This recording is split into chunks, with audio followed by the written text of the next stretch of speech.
Rose. Welcome to the jungle. Oh, yeah. This could be our little song. Are there words? In the morning. She's a little younger than me, but not by much. The best day to list your house was yesterday? You want to do it again? Yeah. Oh, well. Whoa! Pricing too high can lead beers. I need a beer. It will lead to beers.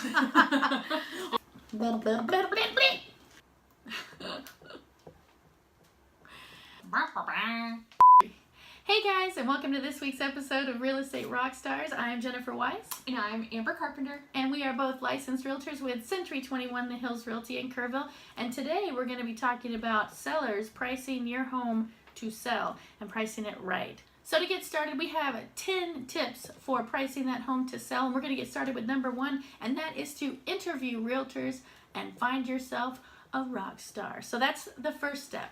All of the other steps following will need to be done by working with your licensed realtor for the best success. Most of the data you'll need to even follow the steps are only accessible through your licensed realtor. Like in Texas, we're in the state of Texas, which is a non-disclosure state. So the data that you would need for these steps isn't even public access. So you would need a licensed realtor to get it. And that may be the case in your state. So that's the first step. The second step, whenever you do choose your real estate rock star, they're going to give you a comparable market analysis. What this means is that they're going to show you recently solds in your area that are comparable in size, location, age, and condition within the last 6 to 9 months, or in some markets, even 12 to up to 24 months. This is going to be critical whenever you are pricing your home.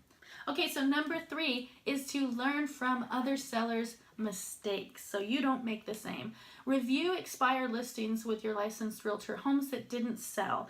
Also, compare the original listing price of homes that did sell to what they sold for. Is there a price difference? Did they have to reduce several times? You want to know that.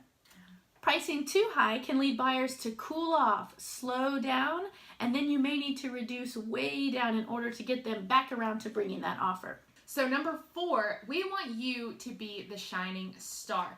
So what this means is that you need to stand out from the crowd. And how can you do that? Well, let's talk about pricing in a wide open price range.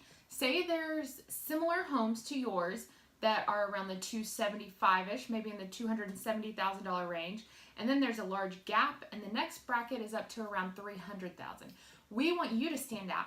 Take advantage of that $280,000 price point. Okay, you'll also want to avoid obscure or what we call century pricing. Century pricing are those big round numbers like 10, 20, 30. And you'll see this when you go to stores and look at items that are for sale. They're usually priced $9.99, $19.95. So you want to kind of do the same. It's no different in real estate. Rather than pricing a home at, say, $300,000, that $299 mark will be much more attractive to buyers. And also you want to avoid obscure pricing. So don't list your home at $254,976 or something weird like that, because buyers tend to get confused, wonder why you picked that price, and then they end up having a bad taste in their mouth. So remember that. The next thing to remember is our point number 6. Whenever people are searching online for home, and 96% of buyers, that's where they start their search, they search in brackets. The most common price bracket is $25,000. So say you're going to price your home at, maybe the numbers show $278. Go ahead and do $275, because those people that are looking for $275 and under are going to miss your home, even though it might be a very good option for them. So price in brackets of $25,000. And also number 7, while we're talking about buyers, you want to put yourself in those buyers' shoes. It's very hard to detach emotionally from your home when you're going to sell, but it is a must if you want to sell that thing. So the best way to do this is to go online, find homes that you feel are priced about where you're wanting to price, and then look at them. You can go actually see them in person with your realtor. That would be the best move.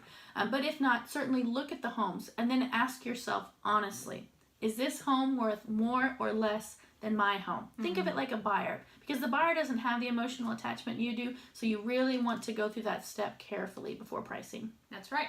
And so number 8, we want you to price aggressively to start bidding wars. Yeah. So there's a difference between how much can I list my house for and how much can I sell my house for.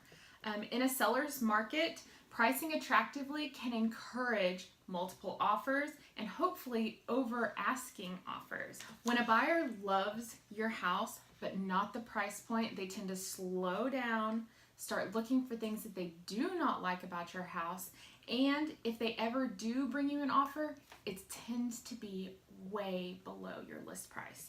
So when they do like your house and they like the price, offers tend to come in more quickly and typically for over what you're asking. You only get one shot to make this first impression with pricing, so don't blow it. And that brings us to number 9, which is don't hesitate to change your price once you've gone on the market. Even after the best research and working with your realtor on that CMA, you may come to discover that you're a little bit overpriced once you get it on the market.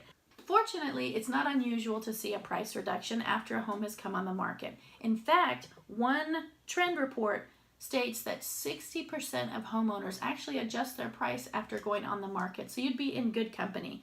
What's better than sitting there for a long time without an offer or having one that's way under asking is to price aggressively so that those offers come quickly. Yeah, I think of it like a loaf of bread.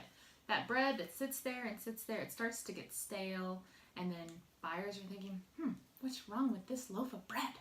Why is It's it not moldy! All right, you guys, that leads us to number 10, get moving.